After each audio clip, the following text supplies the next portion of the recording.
Ketika Bandara Kuala Namu di Sumatera Utara sekarang menjadi dikelola manajemennya oleh India, maka banyak di benak masyarakat muncul komen, sudah ngutang bangunnya pas jadi dikelola asing. Sebegitu tidak ada kemampuannya kah dalam membangun dan mengelola bandara? Apakah dulunya nggak mikir bahwa membangun itu harus ada yang mengelola? Yang buat untung usaha itu bukan membangunnya, tapi kelolaannya. Bener kan ya? Juga langsung terbayang 3 bandara lain yang dibangun namun sepi, yaitu Bandara Kertajati, Bandara Purbalingga, dan Bandara Jogja (YIA) yang jangan-jangan bakal dikelola asing juga. Sebenarnya ada sih alasan kronis, yaitu efek pandemi yang berkepanjangan sehingga bandaranya merugi. Ya tidak bisa dipersalahkan juga komentar pejabat seperti itu. Komen tadi membuat masyarakat makin membayangkan proyek lain, KRL yang belum selesai, kereta cepat yang penuh kontroversi, dan banyak lagi membangun infrastruktur jalanan menjadi propaganda kesuksesan membangun hanya etalase politik tidak produktif. Jadi ikut terbayang-bayang itu semua. Semua infrastruktur itu tidak salah. Sungguh, membangun itu tidak pernah salah. Semua itu ada manfaatnya. Sungguh, namun ketika hasilnya tidak maksimal, tidak ada yang mengelola dan memberatkan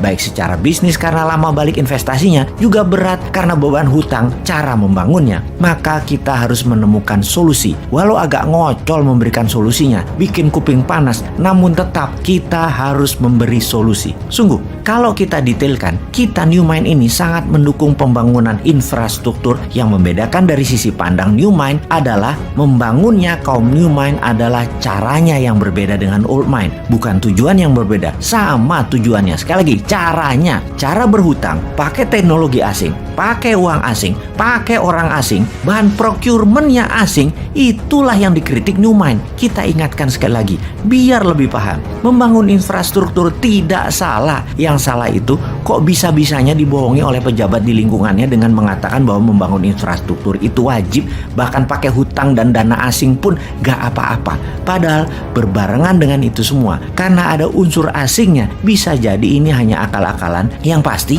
bisa membawa keuntungan pribadi pejabatnya. Bener deh, berhutang dengan asing itu salah. Membangun pakai asing itu caranya salah. Namun karena tidak tahu, tidak paham, tidak ngerti, ya ambiar jadinya keuangan negaranya. Dengan makin meningkatnya hutang dan uang beredar jadi sedikit di masyarakat. Kita rincikan, kita tahu di dalam membangun infrastruktur itu ada 2 macam. Ada infrastruktur statis, ada infrastruktur dinamis. Statis itu diam, seperti jalanan, jembatan, bandara, pelabuhan, rel. Infrastruktur dinamis adalah kendaraan yang mengisinya. Mobil, motor, pesawat, kapal laut yang mengisinya. Manusia yang mengisinya, barang-barang, barang konsumtif, barang produktif, apa aja. Semuanya barang itu adalah yang disebut pengisi infrastruktur statis. Entah bagaimana kok ditelan mentah-mentah dengan pemahaman bahwa negara Tiongkok membangun infrastruktur jalanan dan lain sebagainya sebagai landasan kemajuan negara Tiongkok. Maka jawabannya adalah salah, nggak sepotong begitu melihatnya. Yang dibangun Tiongkok bukan infrastruktur statis saja, tapi plus infrastruktur dinamis. Jadi jalanan dibangun ya isinya yang berupa mobil, truk, bus, motor, semua jadi paket, dimodali, dibuat, diproduksi dalam negeri juga berbarengan, bahkan isi truknya, isi busnya jadi satu paket juga, yaitu manusia dan barang produksi dan barang kebutuhan pokok yang semuanya merupakan produk dalam negeri untuk memenuhi kebutuhan domestik dan ekspor. Pendanaannya bukan hanya infrastruktur statis, tapi juga dinamis berserta isinya. Itu kuncinya. Maka kalau tidak sepaket pasti ambiar, dan terbukti sekarang BUMN karya-karya yang membangun jalanan ambiar semua. Kontraktor dan subkontraktor punya piutang tagihan tak terbayar di proyek-proyek tersebut karena IRR returnnya hanya dari infrastruktur statis yang nggak bakal balik modal lama, apalagi hanya mengandalkan isi kendaraan kebutuhan pribadi, bukan produktif serta komersial yang hanya ngabis-ngabisin bensin, oli, dan makin banyak impor lah kalau kayak gitu. Bukti lain lagi, kita ini niru Tiongkok hanya bungkusnya disertai ketidakfahaman bernegara pejabatnya. Jadi kasihan dan malu banget kalau dikupas kayak begini.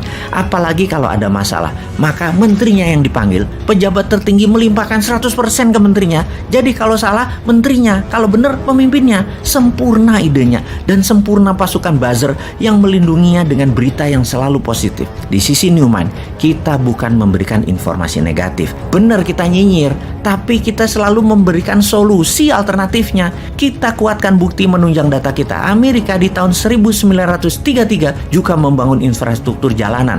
Namun tujuannya adalah demi industri mobil dan industri gasolin meningkat kebutuhannya. Strategi itu namanya create demand. Jepang setelah Perang Dunia Kedua membangun rel dan kereta api hingga kereta cepat dalam 20 tahun. Semua 100% produk dalam negeri Jepang. Tujuannya sekali lagi, create demand.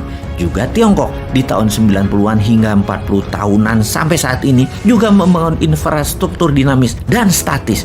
Juga untuk satu hal, create demand. Sementara kalau hanya infrastruktur statis yang dibangun itu bukan create demand, tapi create supply.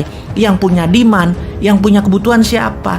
Ya pabrik Tiongkok yang perlu. Mereka memastikan bahwa produknya bisa sampai ke ujung desa-desa di seluruh wilayah. Yang tidak paham mengelola ekonomi dan membangun infrastruktur statisnya manut. Yang sesungguhnya create demand produk Tiongkok dengan disediakan infrastruktur statis di provinsi-provinsi lain di luar mainland Tiongkok. Sahabat, mudah-mudahan pada nggak paham ya dengan informasi kali ini.